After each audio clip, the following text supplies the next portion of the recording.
Our hospitals, transport, everything we depend on government to provide is financed in a big way by our minerals exports.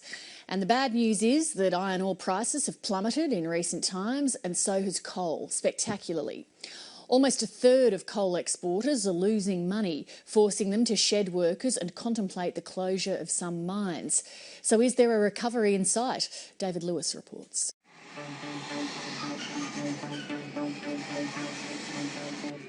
The opening of a $4 billion coal mine south of Moranbah in Queensland's resource-rich Bowen Basin had the Prime Minister enthusing about the future of coal. This is a sign of hope and confidence in the future of the coal industry. Coal is good for humanity. Coal is good for prosperity.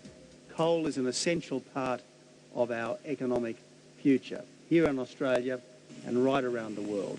Cavill Ridge will create 500 new jobs, but there's little celebration in Moranbah. The new mine will be totally staffed by fly-in, fly-out workers. I've been told over the phone from the superintendent that my job's not there anymore. Mining jobs in Moranbah are disappearing fast. These workers are meeting to discuss whether they'll accept voluntary redundancies after BHP Billiton announced it would axe 700 jobs across 6 coal mines.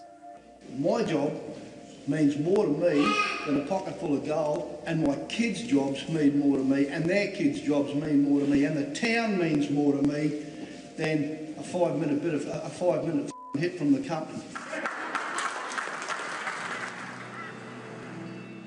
Moranbah is a town that was literally built on coal in 1971. Mining has been its lifeblood, and before prices for the commodity peaked, producers were racing to get as much of it to market as possible. It made so much sense to produce every single extra tonne of coal that you could during the boom years because you were making so much money that it didn't matter how much it cost to put it on a boat. But the good times were never going to last. Since 2012, prices for both metallurgical or coking coal used for steel production and thermal coal used for electricity have plummeted. Moranbah's economy has also crashed. Real estate agent Bella Exposito says tenants were paying up to $1,800 per week for basic rental homes just a few years ago. Today, it's a very different story. Prices has changed dramatically. This property alone was $2,000 a week. It is now $300 a week rent. That's an extraordinary drop, isn't it? It is, and investors doesn't really like it. As you know, they have probably purchased $800,000. It is now worth $220,000. Today, the once bustling town square is deserted. The region has been solely focused on coal, and I think that's been at our detriment. I think a plan needs to be put in place to help us ride out these peaks and troughs. Steve Hanvey's bakery business is struggling. Fly-in, fly-out workers don't come to town to spend their money, and mining companies are even bringing food in from elsewhere. He used to supply bread to several workers' camps, but now he only delivers to one. Where are you taking the bread to this morning? This load that we've got on board now goes out to the Dino Nobel camp, which is out in the Goonyella Road. It's about a 15-minute drive. And how many people are at that camp? I believe there's 400 people at the moment. They've been as high as 900, but with the downturn of everything, it's come right down. It's an anxious time for the local mayor, who has worked hard to lure families to the town. You know, we need to have permanency and people living in the community. And that means permanent jobs. Permanent jobs and permanent people in the community. She's pleading with the big miners to hold on to their local workforce.